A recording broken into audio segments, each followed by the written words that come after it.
cover up. We had instructions not to inspect abortion clinics. Kermit Gosnell is perhaps the most prolific serial killer in American history. There's nothing that man did that protects women or children, and you don't have to be a pro-life activist to see that. Gosnell, rated PG-13, now playing.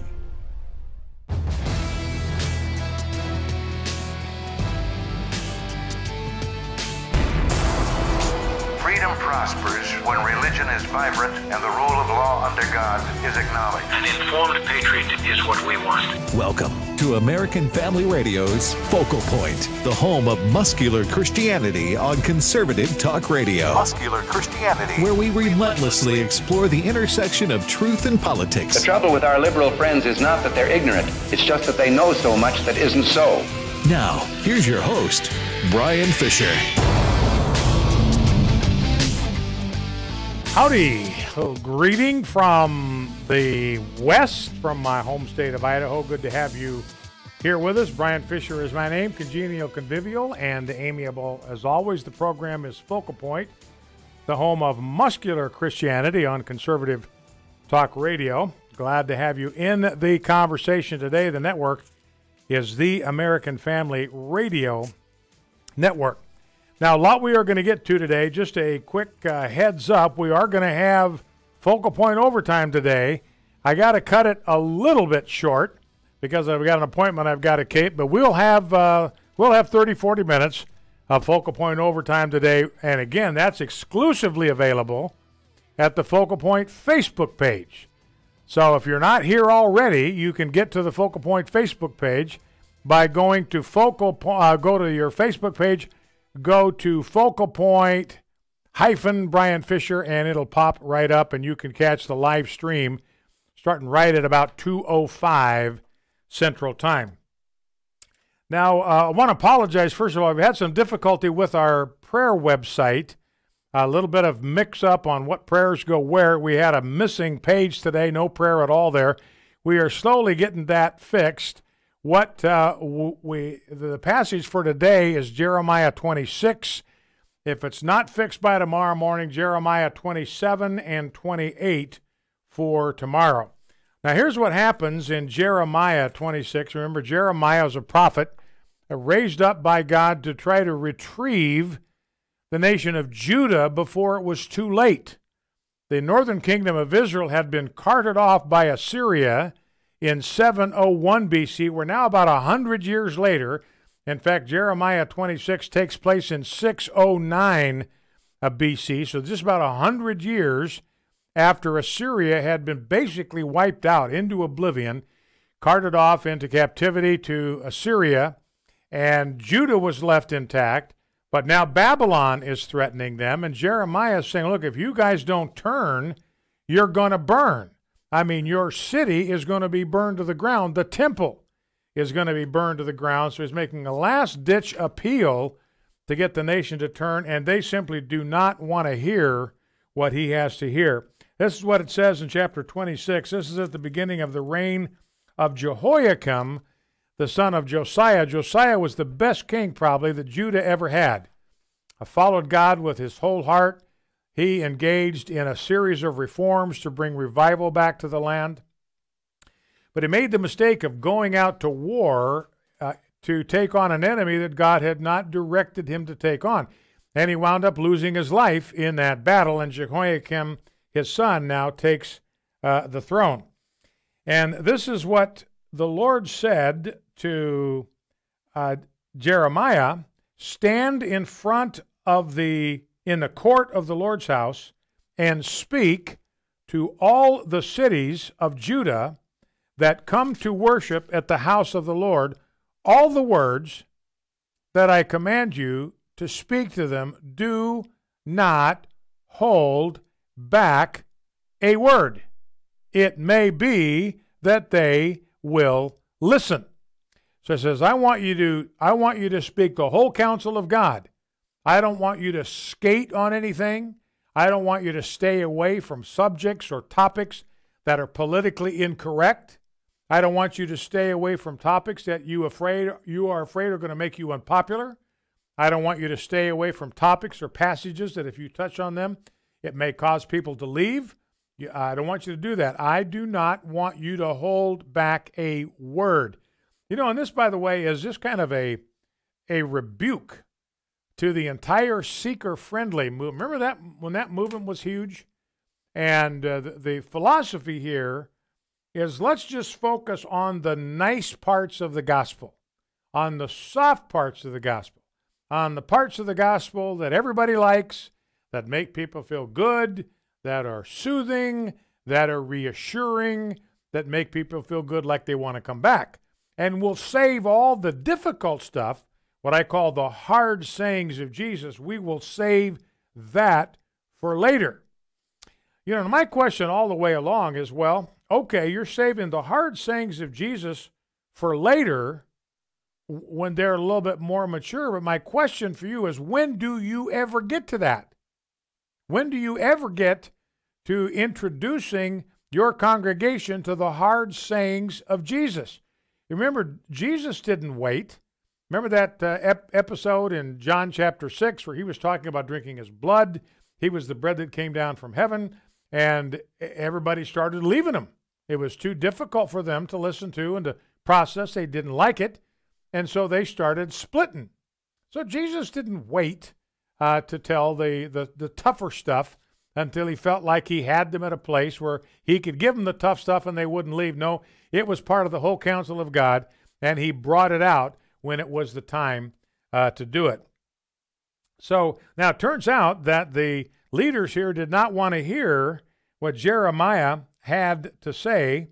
Jeremiah says, if you will not listen to me to walk in my law, speaking for God, and to listen to the words of my servants whom I sent to you urgently, I will make this house like Shiloh, which was a wasteland, and I will make this city a curse for all the nations of the earth. And this is difficult news. Now, what did the people, the leaders, the priests, and the prophets do? They blamed Jeremiah, and they wanted to take Jeremiah out. So they didn't like the message, so they wanted to kill the messenger.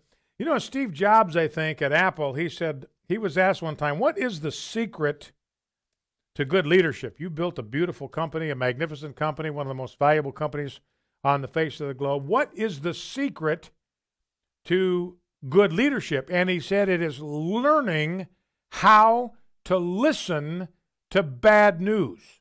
Steve Jobs says if you want to go anywhere in life, in business in particular, that's my area of expertise, is you have got to learn how to listen to bad news. And I want to suggest to you that that is the secret to us growing to maturity. If we want to become God's men, we want to become God's women, we have to be prepared to listen to the parts of the Word of God that make us uncomfortable, that we don't like, that are convicting to us. Not skip over those passages, but look at them and embrace them and process them, internalize them, and see if there's something that God wants me to learn. But in the meantime, we are not to hold back a word. Now, notice the implication there is God could see that Jeremiah was inclined to do that. You know, when God calls us to speak a difficult word to somebody, you know you fight it with every fiber of your being. You just don't want to do it because you know it could be ugly, it could be unpleasant, it could endanger the relationship, and so it's just easier to take the path of least resistance. God says to Jeremiah, don't do it. I've given you a message, and there are people that need to hear it, whether they like it or not. Well, let's go to prayer, take the concepts from Jeremiah 26, and pray these back to God. Lord God, I bring my family, I bring myself before you this day. I bring the listening audience of Focal Point, everyone right now within the sound of my voice. I bring our president, President Trump, before you and all of our elected officials. I pray that you will give us spiritual leaders who will tell us everything you command them. Men who will not omit even a single word because it is unpopular or out of fashion. I pray that we will listen to you and follow the truth that you have set before us. May we listen to the words of the servants you send to us. I pray that each of us will turn from every evil way, reform our ways and actions, and obey you, the Lord our God. May we fear you and seek your favor. We pray today for our city, for our nation. We pray that every man, woman, and child will listen to you and follow your truth. Raise up servants who will tell our people everything you command them without omitting a word. May they fear you and seek your favor so that we may receive blessing and not judgment from you. Amen. Hey, I'm Brant. So there's this guy named Jordan. He's a healthy guy. He's a dad of 6, and he works as a guide in Alaska. And he goes to the doctor, true story, he goes to the doctor and he's diagnosed with cancer, stage 4. And here's the thing, he had switched earlier from medical insurance to Medishare, where Christians share each other's medical bills. So the question for Jordan and his wife Jenny was, is this actually going to work? Our medical bills exceeded $160,000. Medishare members shared all our bills. And it was about more than just the money, too. This is a real community. Medishare is a family, a group of people that stick with you through the hardest times of your life. I just don't know how I could have done it without Medishare. It's so worth looking into. There's a reason this is growing so fast. So if you want to find out more, here is a number for you. 855-PSALM-23. That's 855-PSALM-23. Forever, O Lord, your word is firmly fixed in the heavens. My name is Abraham Hamilton III, and this is the Hamilton Minute. The American Republic was founded on the principle that rights are given to us by God, not men. As a result, men nor government can take them away. That's why our Declaration of Independence refers to our rights as inalienable rights. Government's role, then, is to protect the rights that God has given to us. The first freedom listed in the Bill of Rights, which government is entrusted to protect, is religious liberty. The founders did this because they knew that free exercise of religion is the fulcrum for all liberty. Wherever the flame of religious liberty is extinguished, all liberty is imperiled. Listen each weekday from 5 to 6 p.m. Central for the Hamilton Corner with Abraham Hamilton III, Public Policy Analyst for the American Family Association. This is Focal Point with Brian Fisher on American Family Radio. Welcome back to Focal Point, American Family Radio. The executive producer says I misspoke a word or two, and Rob, the broadcast engineer, confirms that, so I will try to be a little bit more careful as we move forward. Anyway, the program is Focal Point. Glad to have you here. Let's jump right in. I want to talk about these bombs just for a second. Now, I don't have a lot of detailed information because there's not a lot of detailed information that's available. You know, the impression I'm getting is that even the media realizes that the law enforcement has a lot more information than they are prepared to reveal at this point, which you can understand. But I think we know enough about these bombs and this process to believe there's something way hinky about this. We're going to take phone calls, by the way, at the end of the hour today. So be prepared if you got a comment or a question, especially about these bombs. We're going to talk about the caravan as well. Those are the two topics I'm going to be willing to entertain phone calls on, the caravan or these bombs. And here's a story from National Review. I just want to lead off with this one. The pipe bomb, this is from nationalreview.com, the pipe bomb and white powder that forced an evacuation at CNN headquarters in New York City Wednesday morning were harmless, a law enforcement source told the Associated Press. The device was similar in construction to those sent Wednesday to former President Barack Obama, former Attorney General Eric Holder, Hillary Clinton, Representative Debbie Wasserman Schultz, and Representative Maxine Waters of California. NYPD indicated that the devices were not functional. All of the devices carried a parody ISIS flag featuring comedian Larry the Cable Guy's signature slogan, "Get her done," NBC News reported late Wednesday. Now, Andrew Cuomo, you can count on him wanting to get in on the action. Oh, man, these guys just I mean, Andrew Cuomo is so desperate. I mean, he wasn't one of the people they sent one of these bombs to. And that bums him right out because he wants to be president in 2020. And Hillary Clinton's getting these bombs sent to him. Why? How come nobody's sending bombs to him? So he gets up and said during a press conference yesterday that his office had received an explosive device. But the NYPD later revealed that the package in question actually contained a letter and a flash drive. So that's Andrew Cuomo making his bid. But listen to this. You know, you've got, and I've looked at the picture of the parody ISIS flag, and maybe you've seen those flaps on trucks. Sometimes they are bumper stickers of two shapely women facing each other, kind of what thing that truckers put on their trucks. And that's what's on the top of this ISIS flag. So this is obviously a parody flag. It's not intended to be a real flag. So whoever put it on there is not even pretending that, he's not even going to try to pretend that this is ISIS. I mean, he's giving the game away that this whole thing is a parody. This whole thing is just for fun. He doesn't mean this. I mean, I think there are abundant number of indications that this guy's not serious about this. In fact, it looks to me, I'll tell you what I think, it looks to me, now you may disagree with me about this, and we may find out that I'm completely wrong on this, and trust me, I'm prepared to receive that information. Like I say, Stephen Jobs said you got to be prepared to listen to bad news. So if I'm wrong about this, I'm prepared to listen to bad news. But this is so hinky. These the explosive devices weren't even explosive. None of these were rigged to go off. You don't send pipe bombs through the mail. Nobody does that. The lettering on the bombs themselves was crude. This ISIS flag was scotch taped to one of the bombs. Took scotch tape out there. This guy's not serious about blowing anybody up. And the way they went through the mails, it's almost as if they were designed to be detected.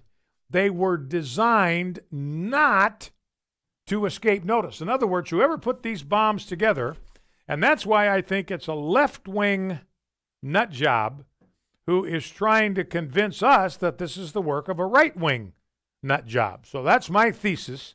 These bombs, left-wing is a left-wing nut job trying to get us to believe that all this was done by a right-wing nut job. So the bomb sent to CNN was harmless. You know, and they put timers in there. Well, you're not going to put a timer on a pipe bomb that you send through the mail. I mean, you have to be enormously careful. I mean, enormously careful with anything you put through the mail. It's got to be very well designed. You have to have some fairly sophisticated technology to put a bomb in something that you can mail and not have it go off before it gets to your intended recipient. So they got these timers in there that are obviously just there for show. They don't have any functional role in these bombs. So these bombs are not functional. Now, I think they're going to capture this guy. They're going to find him. And I think they're going to find that this guy probably, I'm guessing, he's a left-winger, regressive, going to have Democrat credentials. And again, I'm open to the possibility that I could be wrong, but I'm saying the more information we get, the less likely it is that I'm wrong about this. The authorities are saying, look, these bombs were crudely made. If anybody knows anything about pipe bombs, you don't send them through the mail. If you have a pipe bomb, it's got to have explosive material inside the pipe bomb, some means of detonating it. And you just have to have a lot of sophistication to be able to create a device like that and send it through the mail. And this guy obviously did not have any technological sophistication.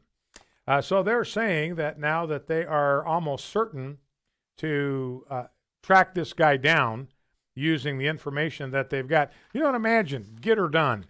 I mean, to me, this is a left-wing nut job trying to make it sound like some yahoo from the backwoods of Kentucky put this thing together, trying to nail somebody from the South, some kind of redneck from the woods, as being responsible for this thing.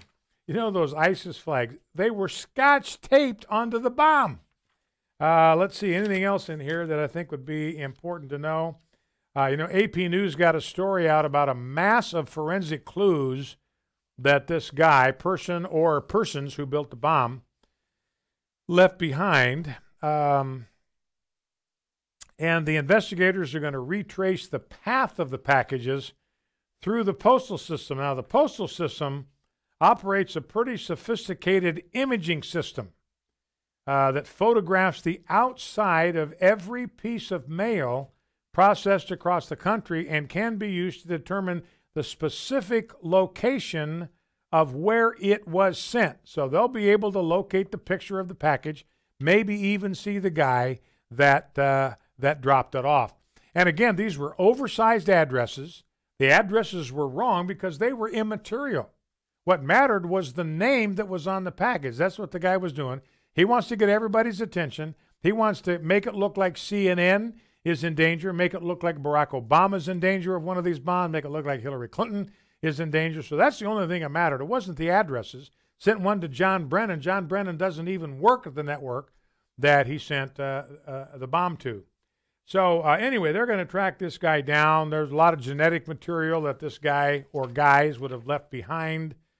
Traces of sweat, saliva, skin cells, fingerprints, hair, and you got a lot of video camera footage taken from where the packages were mailed and delivered. So I think it won't be long before we have an arrest made.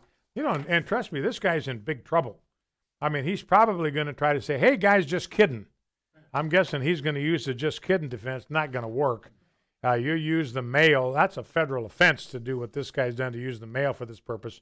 He's going to spend a long stretch somewhere where he doesn't want to be. Is that not considered terrorism too? So you've got a terroristic attack. Yeah, this is domestic terrorism. And then you have a federal crime committed with the mail fraud. Yeah. So wow. Yeah. So anyway, they're going to go after this guy pretty hard. He's going to go upriver for a long time. Well, and see, you know what? I think the reason they're going after this guy so hard is that the assumption that everybody made at the beginning is this was a right winger. That was their assumption. That's the impression this guy wanted to create. The networks, I watched the network news coverage yesterday, and they were just all breathless. CNN and MSNBC and the network's just breathless with the idea that there is a right-winger that's loose in America sending bombs through the mail to blow up our beloved leaders. I mean, they were just frothing at the possibility. So I think that's why everybody is ramped up. The authorities, law enforcement, they're ramped up because they think they've got a right-winger. And, of course, that fits, their narrative that the right wing is the problem here. A little bit of difference between when Steve Scalise was shot and they shot up the baseball game. You almost very rarely heard anything. Yeah, I mean, the news coverage of that thing went away just virtually right now because the guy was a Democrat who was a big fan of Democrat politicians. So they were going to give that as little oxygen as they possibly could. Now, the New York Times did their part. They published a short story, if you can believe it. Now, this was the day before the bombs were delivered. Whether they knew something was coming or not, I would think not, but who knows anymore. But they actually published a short story on Tuesday about assassinating Donald Trump. Just one day before these, and notice, all of these things are going to be referred to from now on as potential explosive devices. The left-wing media is now going to try to downplay this whole thing. These were just potential explosive devices, not explosive devices. What the New York Times had done is they asked a number of novelists to conjure up, quote, possible outcomes to Special Counsel Robert Mueller's investigation of Russian meddling. So they contact a bunch of novelists. Why don't you come up with a scenario of what happens after the Mueller investigation is complete? English thriller novelist Zoe Sharp wrote the short story entitled How It Ends, about a Russian assassin on a suicide mission who receives help from a Secret Service agent to kill Trump. And the way the story climaxes, the Russian secret agent gets adjacent to Donald Trump, his gun misfires, the Secret Service agent takes his own Glock out of his holster, hands it to the Russian agent and says, hey, here, use mine. It'll work just fine. We'll be right back.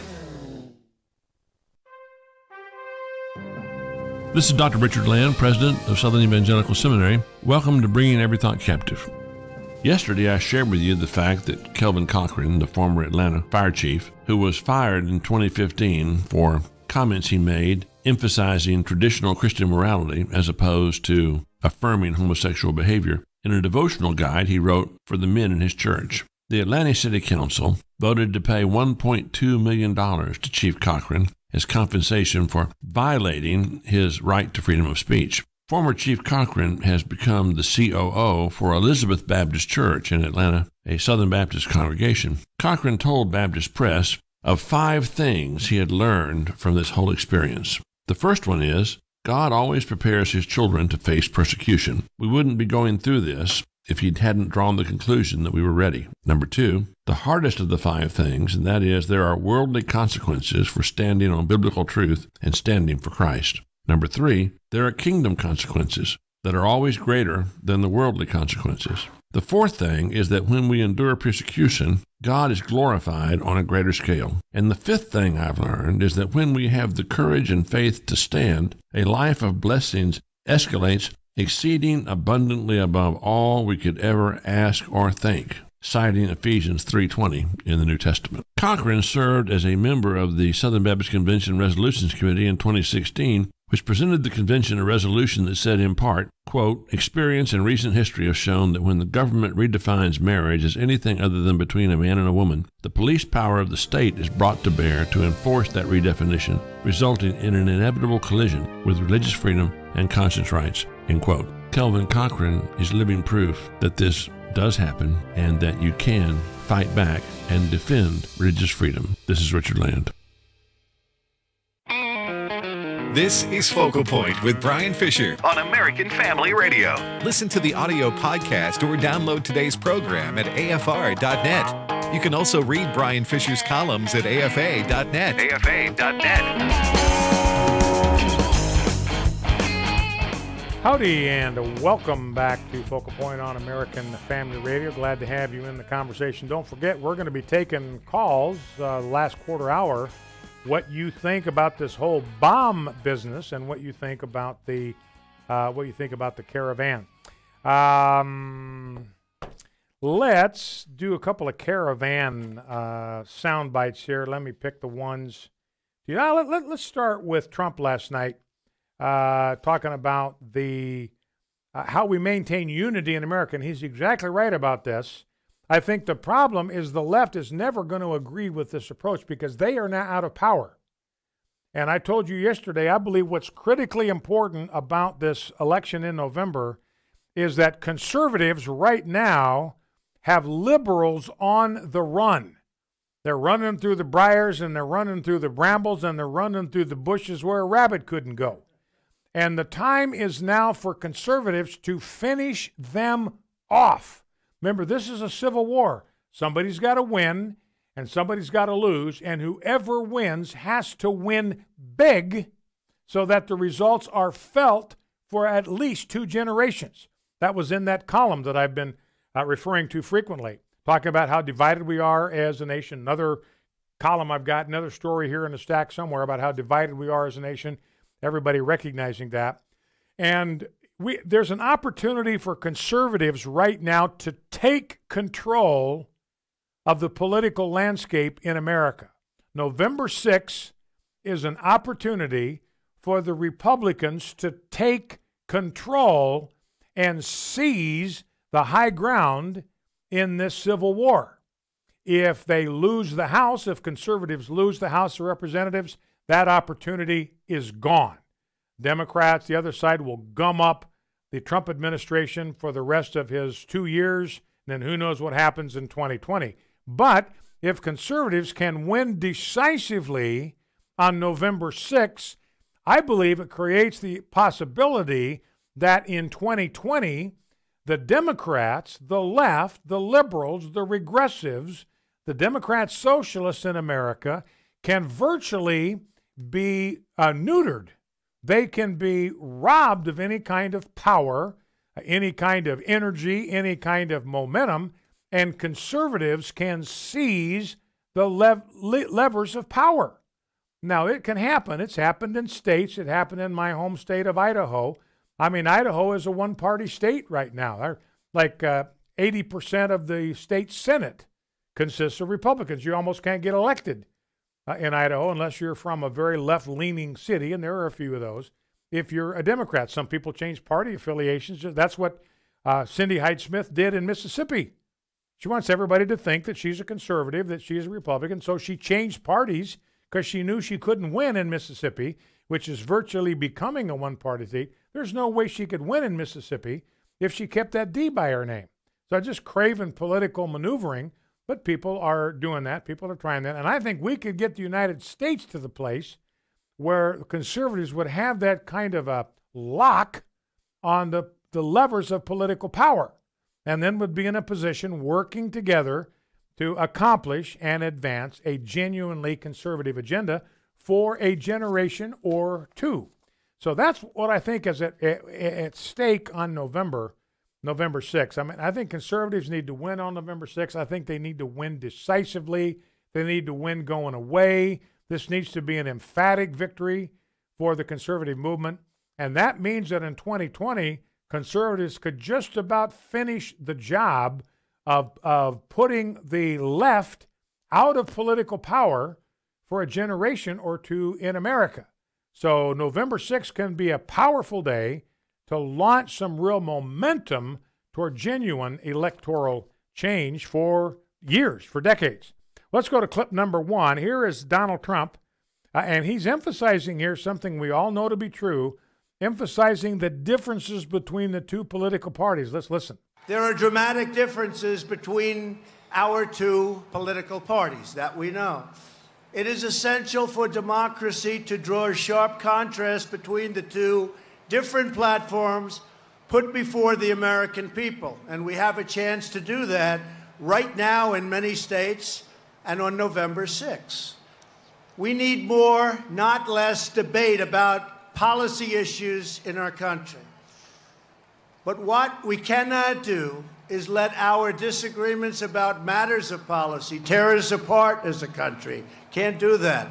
We must accept the verdicts of elections and remember that America's greatest achievements have always been those endeavors we embarked on together.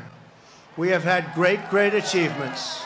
Now, President Trump is exactly right that the key to maintaining some kind of cultural unity, the key to not devolving into a hot civil war, right now it's a rhetorical civil war, but it's getting dangerously close to outbreaks of raw violence. You're seeing that with these mobs on the left. And Donald Trump is correct when he says the way to avoid that is to accept the verdicts of elections. Now, this is what the Democrats are not willing to do. They have yet to accept the results of the 2016 election. They still think it was illegitimate. They still think Donald Trump is an illegitimate president. They still think that Russia stole the election from Hillary Clinton, none of which is true. They still think that Hillary actually won because they're just ignorant about how the Electoral College works and how it is designed. So that becomes the key. That's how we make decisions in a republic. We have debates, then we have votes, and that's how decisions are made in a republic, and everybody accepts the results. Those who win accept the results. Those who lose accept the results. That's what we did as conservatives in 2008. We accepted the results of the presidential election. We accepted the results that Barack Obama was the president. We accepted the results in 2012. We didn't like them. We thought the American people had made a huge mistake, but we accepted the results of that election. And now it's important that the Democrats, in turn, accept the results of these elections, because that's how you maintain some kind of cohesion. But you still have Democrats that are not willing to accept the results of the election, they still think that Donald Trump is an illegitimate president. Now let's go to clip number 3. Let's skip one. This is Eric Holder. And listen to Eric Holder. And I believe, ladies and gentlemen, this is just the beginning of what we're going to start hearing a lot about. We're going to start hearing a lot about illegitimacy, about legitimacy, about which elections are legitimate and which elections are illegitimate and why they're illegitimate. We're going to hear the word gerrymandering until it'll make your eyes roll back in your head. If the Democrats lose on November 6th, it's going to be gerrymandering, gerrymandering, gerrymandering. The Republicans cheated by configuring their congressional districts so they could win.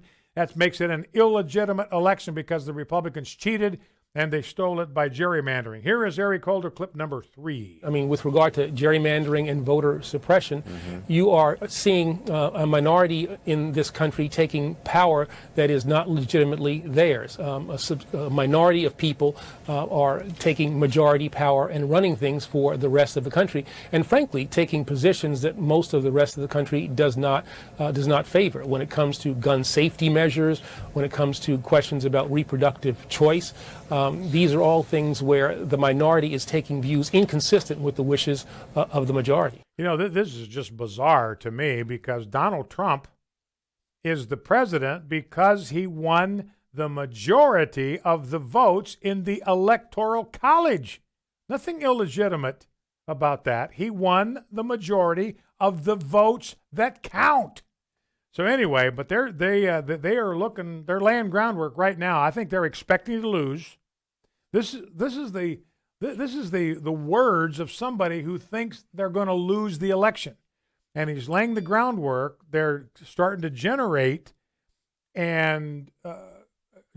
excuses for why they lose, and the excuse now that Eric Holder is working on is these election districts are gerrymandered, and therefore it makes it possible for a minority to seize control from the majority. So you'll hear more of that, I believe, as we move forward. Now, a couple of quick clips on the caravan, get some quick news on that. Here is clip number 4. This is Kamala Harris. She wants to be our president in 2020.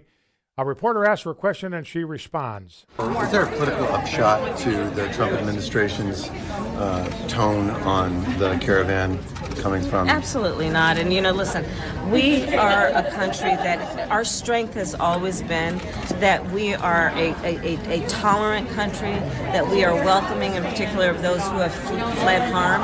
And the idea that we're vilifying any one group and the fear-mongering, that's not in the best interest of our country. All right, so Kamala Harris saying we're not being American. Our mark as a nation that we are a tolerant country. We are welcoming of those who have fled harm. And let's remember when the Washington Post and the New York Times talked to men in this caravan, they said, we're not coming to the United States for asylum. We're coming to the United States to make money. Their motives, and they were very frank about it, their motives were not asylum.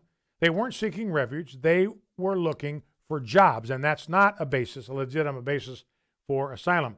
Now, here is Joe Scarborough. He ramps up the rhetoric of Kamala Harris. Let's listen. What Donald Trump's doing is not only anti-American. I will just say this as a guy that was raised in the Southern Baptist Church, at least based on the Bible I read, the Gospels that I read, the Good Samaritan story that I read. It's un-Christ-like what's going on here about using people other than yourself as political props while their children are suffering, while everybody is suffering. And again, just using them as political props to scare Americans sitting comfortably in their homes across the country. All right, so Joe Scarborough saying Donald Trump is being un-Christ-like. And he mentions the story of the Good Samaritan. Well, I think that story of the Good Samaritan is very instructive in response to what Joe Scarborough is saying here. Remember, this is what the Good Samaritan does. Let's read what he does when he finds the guy. A Samaritan, as he journeyed, came to where he was, and when he saw him, he had compassion. He went to him. He had compassion. He went to him. He bound up his wounds. Didn't have somebody do it for him. Didn't outsource that to the government. Didn't say, hey, this is government's problem. Why doesn't government do something? He went to the guy. He bound up his wounds. He poured on oil and wine, set him on his own animal, brought him to an inn, and took care of him. The next day, he took out 2 denarii out of his own wallet. That's compassion, taking money out of your own pocket, not somebody else's pocket. Be right back. The purpose of government is to secure God-given or inalienable rights to man. America's premier historian, David Barton. John Dickinson, who's also a signer of the Constitution, he said, an inalienable right is a right which God gave to you and which no inferior power has a right to take away. Wall Builders Live captures the ideas of the Founding Fathers and then applies those ideas to the issues of today. Sunday morning at 11:30 Central on American Family Radio. The person you hold a grudge against probably doesn't even know you're doing it. They aren't hurt about it at all. It's killing you.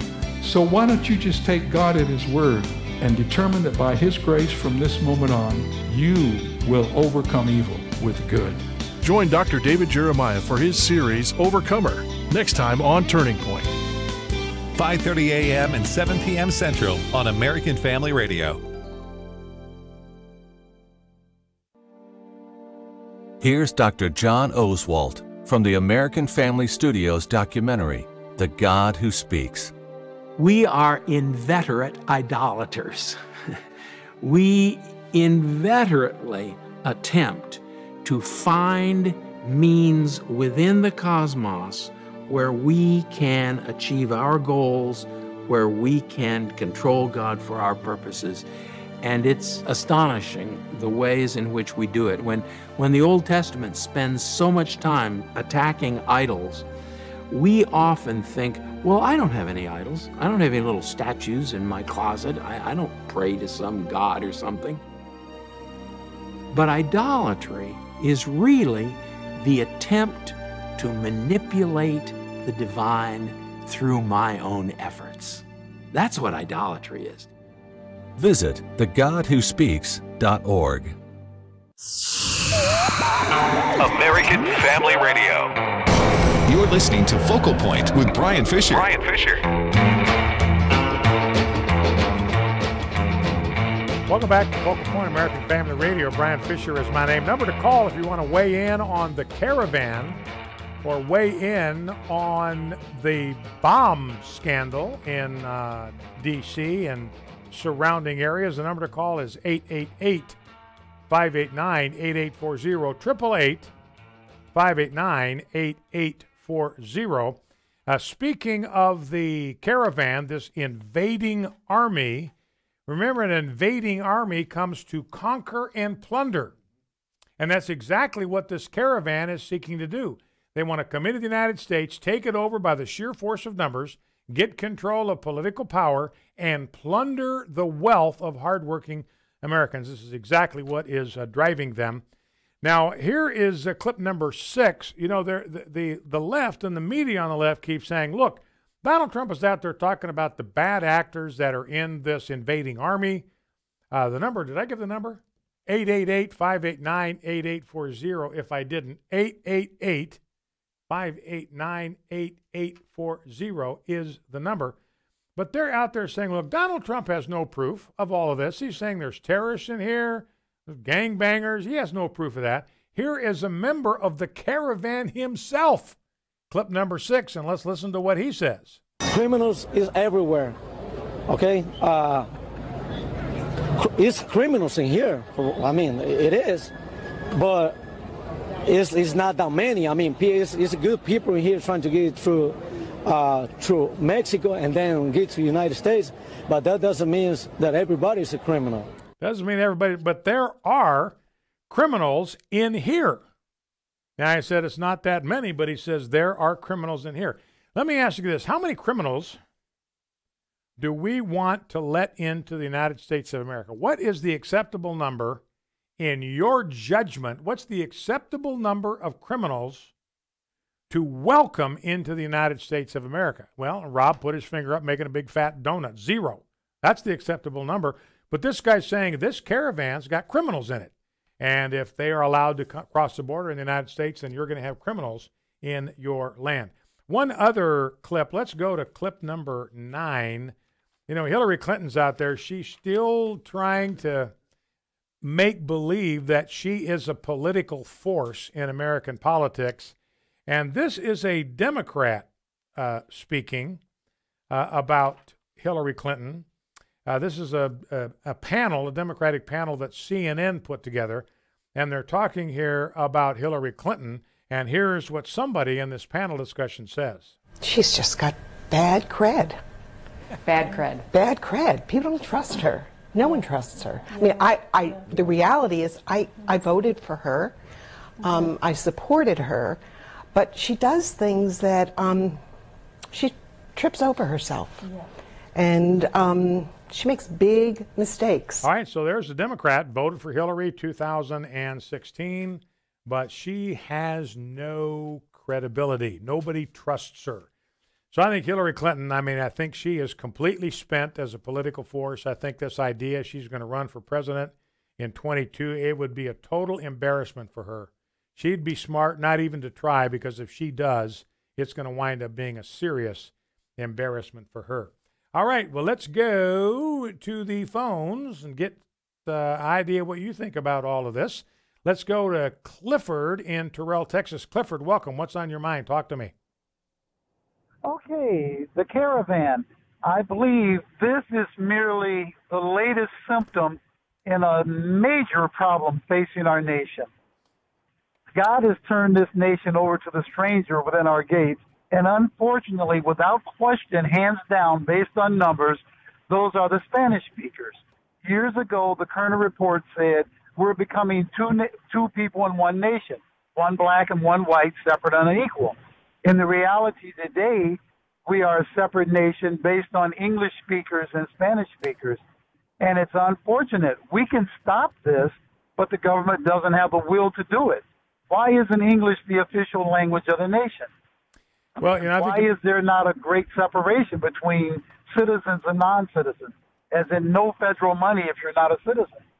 It's going to happen. Yeah. Well, you make an excellent point, Clifford. That's why I've always felt that English literacy ought to be a requirement for anybody that wants to immigrate here. You don't wait till they get here and then expect them to become literate in English. That becomes a requirement. You want to get in here. If it matters enough to you to become a part of the United States of America, we are going to expect you to become literate, if not fluent, in English before you get here. Because language, if you have different language, you can't talk to each other. Communication is impossible if everybody is speaking a different language. You look at the Tower of Babel, that's how the community, if you want to call it that, at the Tower of Babel splintered. What caused them to splinter? It was the proliferation of languages. They couldn't talk to each other. They couldn't communicate with each other. And so that began to create increasing distance between everybody. And then the whole thing just absolutely fell apart. So I'm with Clifford on this. I think language is absolutely critical. It ought to be a requirement for anybody to immigrate to the United States, because it is a very divisive thing. Thank you, Clifford. I think that's a good call. Let's grab a call from Mary, Carbondale, Kansas. Mary, welcome. What's on your mind? Well, on the caravan, I know President Trump made the comment one time that he would shut the border down. If that is legal, I wish he would shut it down after the election and just tell nobody, no one's coming into the country until after the election, and you have to come into the port or we'll have buses to take you back.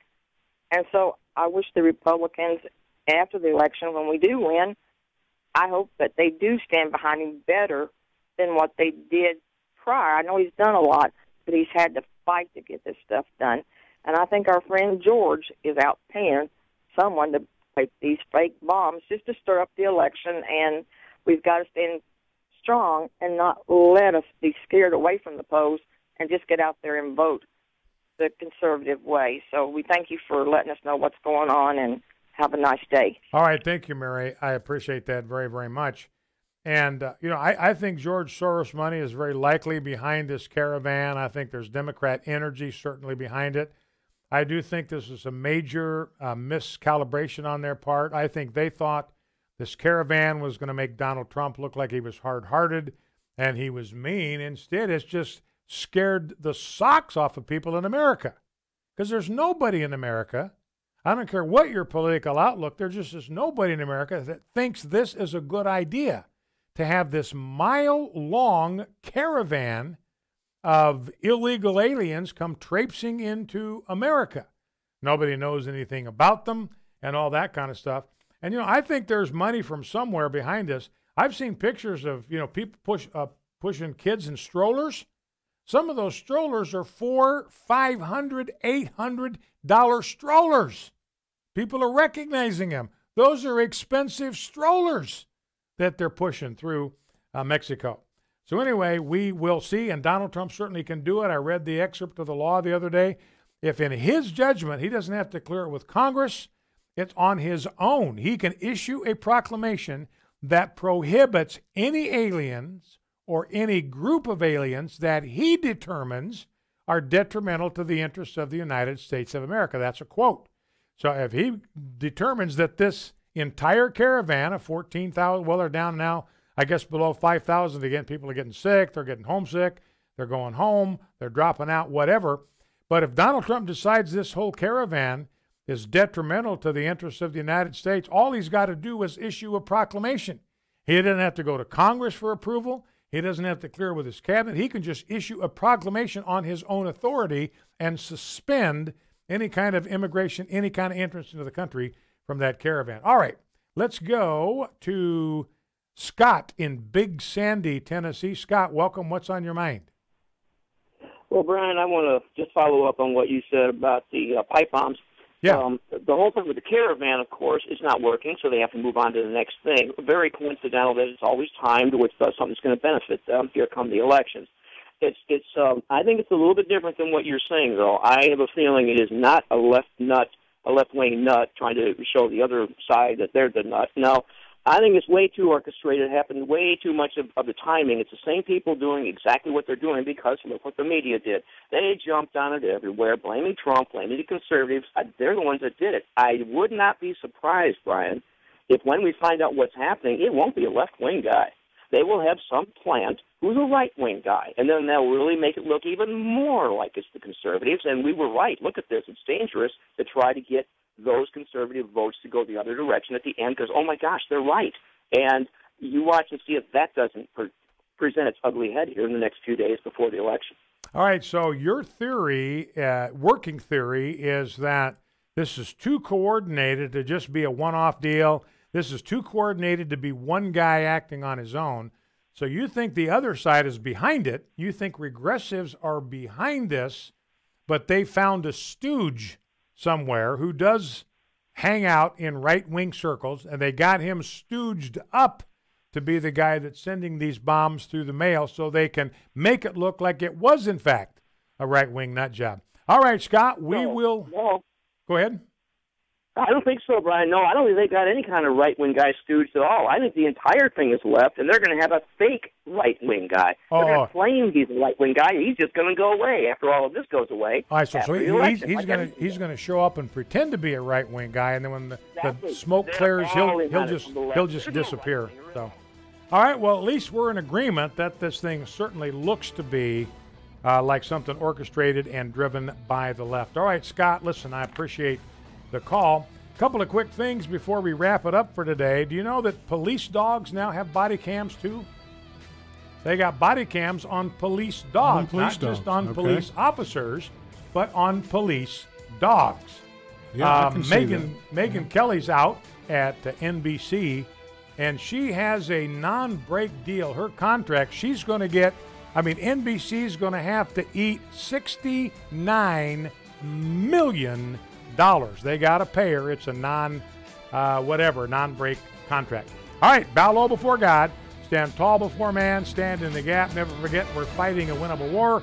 See you in a few minutes on Focal Point. The views and opinions expressed in this broadcast may not necessarily reflect those of the American Family Association or American Family Radio. Faith, family, freedom.